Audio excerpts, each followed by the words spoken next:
Good morning, grade 8. Today I'm going to share the solution or solve part of the word problems which I have already given to you, because on demand it is requested to me that the solutions of the word problems not properly solved by the students. So that's why I'm going to discuss these all solutions, almost 4 or 5 questions I'm going to discuss now. So kindly take care and try to understand well. So let's talk about the first one. Three consecutive integers are such that when they are written in ascending order. यहाँ पे 3 consecutive integers की बात हो रही है. Consecutive integers बच्चों मतलब होता है एक के बाद एक आने वाले numbers, like 1 1 के बाद आता है 2 2 के बाद आता है 3 तो 1 2 3 consecutive number होंगे, 4 5 6 consecutive होंगे, या 5 6 7 consecutive होंगे. ये सारे numbers जो होते हैं वो consecutive numbers होते हैं.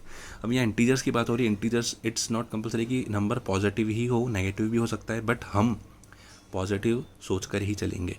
सो 3 नंबर है और उनको असेंडिंग ऑर्डर में अगर अरेंज किया जाए और उनका मल्टीप्लाई किया जाए 2 3 और 4 से, तो 2 से जो मल्टीप्लाई होगा वो फर्स्ट नंबर होगा, 3 से जो मल्टीप्लाई होगा सेकंड वाला नंबर होगा, 4 से जो होगा वो थर्ड वाला नंबर होगा. क्योंकि यहाँ लिखा हुआ है रिस्पेक्टिवली. रिस्पेक्टिवली मीन्स सबके इंडिविजुअली बता रहे हैं हम. 2 का अलग होगा, 3 का अलग होगा, मल्टीप्लाई होगा, 4 का थर्ड वाले से होगा.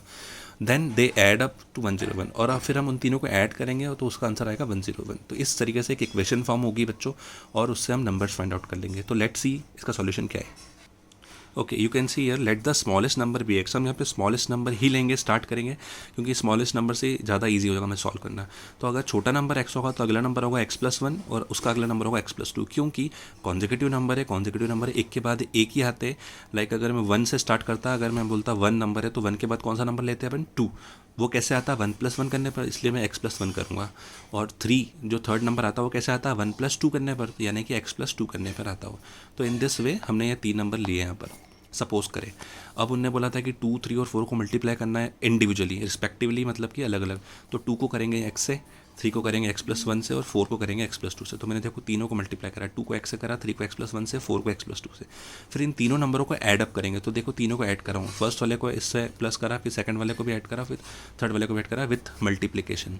इक्वल्स टू में क्या आंसर आया 101. आगे आपको पता है कैसे सॉल्व करना है लीनियर इक्वेशंस को, और नॉर्मली x की जो वैल्यू आएगी वो 10 आएगी. तो अगर पहला नंबर 10 है तो अगला नंबर होगा 11, उसका थर्ड नंबर होगा 12. तो 10 11 12 are the numbers. Let's talk about the second. Asha's grandmother is 65 years older than Asha's.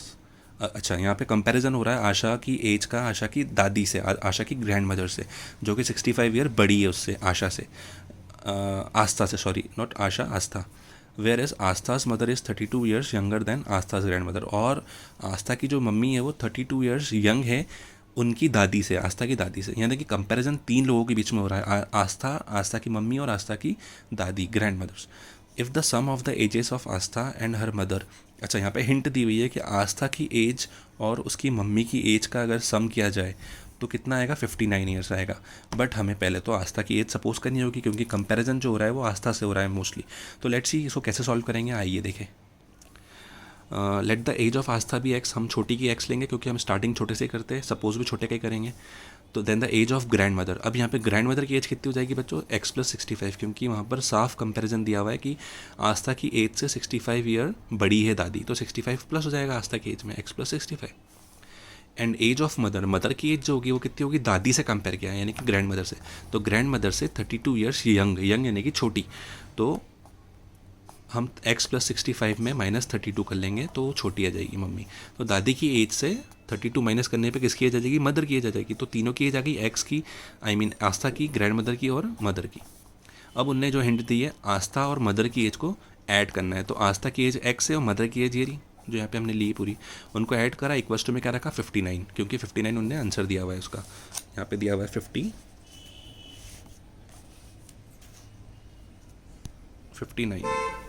कहाँ दिया हुआ है, ये रहा 59 ईयर्स. सो हमने यहाँ पे 59 लिखा है अपन. देन नॉर्मली इक्वेशन सॉल्व करी, एक्स की वैल्यू 13 ईयर्स आई. तो यानी कि जो आस्था है वो 13 ईयर्स ओल्ड है, और जो मम्मी है वो होगी, वैल्यू पुट कर देंगे या मम्मी की एज में एक्स की वैल्यू यहाँ पर, तो आंसर आएगा हमारा 46 ईयर्स. और ग्रैंड मदर्स की जो यहाँ पे x+65 था, यहाँ पे पुट कर देंगे एक्स की वैल्यू, तो 13 + 65 78 ईयर्स. तो in this way we can find the ages of all.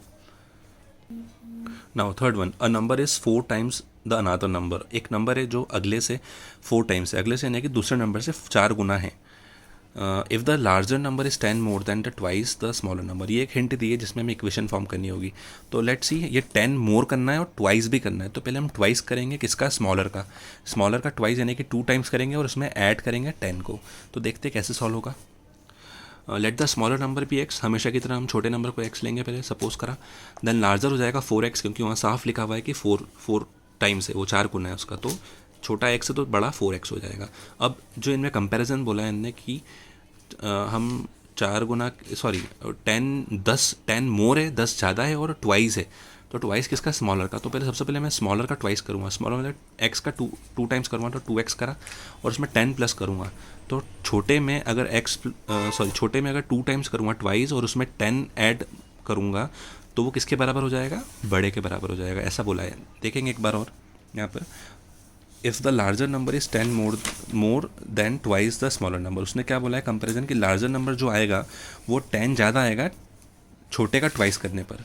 तो छोटे का ट्वाइस करने पर 10 ज़्यादा करेंगे तब जाके किसके बराबर होगा, वो बड़े के बराबर होगा. Yes, fine. सो अब नॉर्मली इक्वेशन फॉर्म हो चुकी है, इसको सॉल्व करने पे हमारा जो आंसर आया 5 आया. तो छोटा वाला 5 होगा, बड़ा वाला हो जाएगा 20. डी वाला देखेंगे, the 10th digit of a 2 digit number is 4 times the unit digits. यहाँ पर यूनिट डिजिट्स का 10th प्लेस से कंपैरिजन हो रहा है, 4 गुना है. कौन, 2 डिजिट नंबर, जो 2 डिजिट पर जो होगा नंबर 10th प्लेस पर, वो 4 टाइम्स है किसका, यूनिट प्लेस का. तो यहाँ पर कंपैरिजन 4 यूनिट प्लेस से हो रहा है, यानी कि हम यूनिट प्लेस को x लेके चलेंगे. Find then the sum of the original number and the number obtain by reversing the digit. फिर हम ओरिजिनल नंबर एक बार फॉर्म करेंगे, फिर उसका रिवर्स नंबर फॉर्म करेंगे और उनका क्या करेंगे, हम सम करेंगे तो 110 आएगा.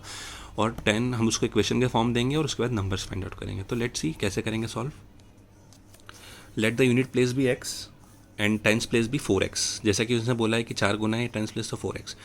अब हम जब भी नंबर फॉर्म करते हैं ओरिजिनल नंबर, तो कैसे फॉर्म करते हैं, 10 टाइम्स में मैं आपको बता चुका हूँ, ये वाला क्वेश्चन भी, बट उसका एक और एग्जांपल बता रहा हूँ. हम 10th प्लेस को 10 से इंटू करते हैं, तो 10th प्लेस कौन है, 4x. तो हम 4x को 10 से इंटू करेंगे, देन प्लस यूनिट प्लेस लिखेंगे x. आपको मैंने पहले बताया है. देन 40, ये हो जाएगा 40x प्लस x, जो कि हो जाएगा 41x. अब इसका रिवर्स बोला है नंबर, तो रिवर्स में क्या होता है, जो यूनिट प्लेस है वो हो जाएगी 10 और जो 10 है वो हो जाएगी यूनिट. तो जहाँ पर हमने x लिया वहाँ लेंगे हम 4x पीछे, और 10 जो 10 मल्टीप्लाई होने वाला है वो किससे होगा, x से होगा, सिर्फ x. तो 10 इंटू एक्स हो जाएगा. तो ये सॉल्व करने पे कितना आंसर आया, 14x. अब ये ओरिजिनल नंबर है और ये रिवर्स नंबर है, इन दोनों का सम उसने बोला है कितना, 110. तो हम इन दोनों का सम करेंगे, original number plus reverse number equals to 10. तो दोनों का सम इक्वल्स टू 10. ये इक्वेशन फॉर्म हो गई है. यहाँ पर हमने x की वैल्यू निकाली 2. x जो था वो यूनिट प्लेस था हमारा 2, तो वो 2 यूनिट प्लेस हो जाएगी, और जो 10th प्लेस है वो 4 टाइम्स है उसकी, तो 4 इंटू 2 करेंगे 8. तो हमारा नंबर बनेगा 82. तो 82 will be the original number. Let's see the next one. It is estimated that there are 8 times as many deer in a forest as there are on the bank of a river near the forest. Fine, यहाँ पे कुछ हिरणों की बात हो रही है, dears की बात हो रही है, जो फॉरेस्ट में भी है और एक रिवर बैंक के पास भी है. बट हमें नहीं पता कितने फॉरेस्ट के पास है, कितने रिवर बैंक के पास है. उन्होंने हिंट दी है 8 टाइम्स, यानी कि जो फॉरेस्ट में जो है वो 8 टाइम्स, 8 गुना है किसके, रिवर वाले के. तो रिवर्स में हम लेंगे, सपोज करेंगे x, क्योंकि रिवर से कंपैरिजन हो रहा है. तो रिवर के number of dears x suppose करेंगे तो फॉरेस्ट के हो जाएंगे 8x. देन आगे हिंट दिए, if the total number of dears in the forest on the bank of the river is 153. अगर उनका सम किया जाए टोटल तो कितने हो जाएंगे, 153. तो आपको बताना है कि डियर फॉरेस्ट में कितने हैं. तो लेट्स सी कैसे करेंगे सॉल्व. ये वाला क्वेश्चन काफ़ी आसान है. Let the number of deer near river be x. हमने जो नंबर ऑफ डियर्स लिए वो x लिए रिवर्स के पास वाले, तो फॉरेस्ट वाले जाएंगे 8 टाइम्स 8x. फाइन. तो रिवर प्लस फॉरेस्ट दोनों का सम करने पर x plus 8x equals to 153 रखेंगे हम. अब इक्वेशन फॉर्म हो चुकी है, आगे आपको पता है कैसे सॉल्व करना है. सो हम आगे बढ़ते हैं नेक्स्ट क्वेश्चन पर. The distance between the 2 stations is 482 kilometre.